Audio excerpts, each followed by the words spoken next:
एक ऐसे भगवान जिनकी मृत्यु भी होती है और जिनका अंतिम संस्कार भी किया जाता है, जिनके पुनर्जन्म पर एक पूरा शहर अंधेरे में डूब जाता है।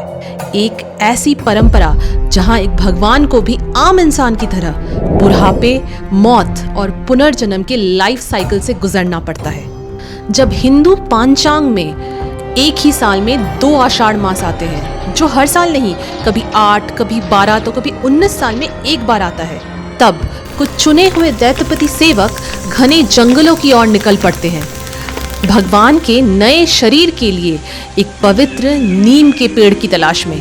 कहा जाता है कि ककटपुर की मां मंगला खुद सपने में उन्हें बताती है कि कौन सा नीम का पेड़ चुना जाएगा। उस चुने हुए नीम के पेड़ पर प्रकृति ने पहले ही भगवान के निशान बना दिए होते हैं, कहीं चक्र, कहीं शंख, कहीं पास में शिव मंदिर का होना, या फिर कोई शमशान, या फिर कोई सांप का बिल। उस पेड़ पर कभी बिजली नहीं गिरी होती और ना ही उस पर कभी एक चिड़िया का घोंसला होता है।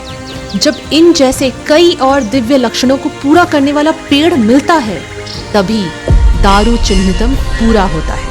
पहले उस पेड़ की पूजा होती है, फिर सोने, चांदी और आखिर में लोहे की कुल्हाड़ी से दारू छेदन, फिर दारू शोभा यात्रा के साथ भगवान का होने वाला नया शरीर मंदिर पहुंचता है। बंद दरवाजों के पीछे अनासर मंडप में भगवान की नई मूर्त तैयार होती है और फिर आती है ब्रह्म परिवर्तन की रात।